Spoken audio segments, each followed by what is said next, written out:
સત્યમેવ જય દેવ, સત્યમેવ જય દેવ, સત્યમેવ જય દેવ, સત્યમેવ જય દેવ, સત્યમેવ જય દેવ, સત્યમેવ જય દેવ, સત્યમેવ જય દેવ, સત્યમેવ જય દેવ, સત્યમેવ જય દેવ, સત્યમેવ જય દેવ, સત્યમેવ જય દેવ, સત્યમેવ જય દેવ, સત્યમેવ જય દેવ.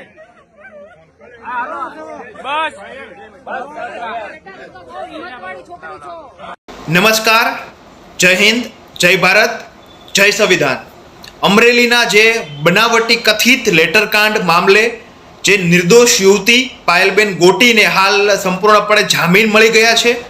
એક દરેક યોદ્ધાઓ સોશિયલ મીડિયાના દરેક પક્ષના જે લોકોએ આ બેનને આ એની અન્યાય સભરની લડતમાં એકલા ન મૂકતા સર્વ સમાજ જે લોકોએ આવ્યા છે ખૂબ અભિનંદનને પાત્ર છે.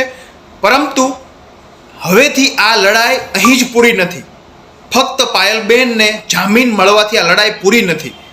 મારે આજ તમામ સોશિયલ મીડિયા યુઝર્સ, તમામ રાજનીતિમાં જે રસ દાખવતા મિત્રો, તમામ જેના હાથમાં મોબાઈલ છે, સોશિયલ મીડિયા યુઝ કરે છે, તેવા લોકોને એક ભલામણ કરવી છે, એક વિનંતી કરવી છે, એક રિક્વેસ્ટ કરવી છે કે આપણે ખરેખર આપણા ફ્રી ટાઈમની અંદર આપણે અવારનવાર બનાવટી ખોટા જે વલ્ગર કમ્યુનિટીના તમામ પ્રકારના રીલ્સ શેર કરતા હોઈએ છીએ, જોઈએ છીએ.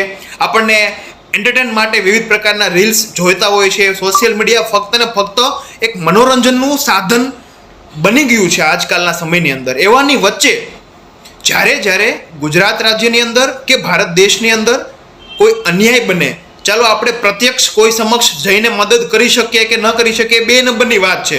પરંતુ એક સોશિયલ મીડિયાના પોઝિટિવ ઉપયોગથી, સકારાત્મક ઉપયોગથી કોઈ અન્યાય જે ઝેલતું હશે, જેની ઉપર અન્યાય થયો હશે, તેમને ન્યાય તો જરૂરથી મળે.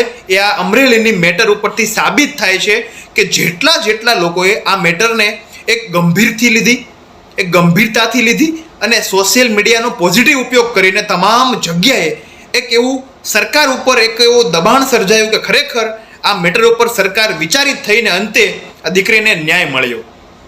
તો મારે એટલું જ કહેવું છે કે આપણે અવારનવાર સમયમાં જે વાહિયાત પ્રકારના રીલ્સ, વાહિયાત પ્રકારની વસ્તુ શેર, લાઈક અને એવા કરવા કરતાં આપણે ખરેખર કે જ્યાં તમામ લોકોની જરૂર છે, ભલે આપણે ફિઝિકલી કે આપણે શારીરિક રીતે ત્યાં ઉપસ્થિત થઈએ કે નહીં, તે બે નંબરની વસ્તુ છે. પરંતુ આપણા સોશિયલી મીડિયાનો એટલો બધો પાવર, જ્યારે એક અન્યાય સભરની કોઈ એવી વ્યક્તિને ન્યાય મળતો હોય ને, ત્યારે આપણને ગૌરવ થાય કે આ સોશિયલ મીડિયા આપણે યુઝ કરીએ છીએ.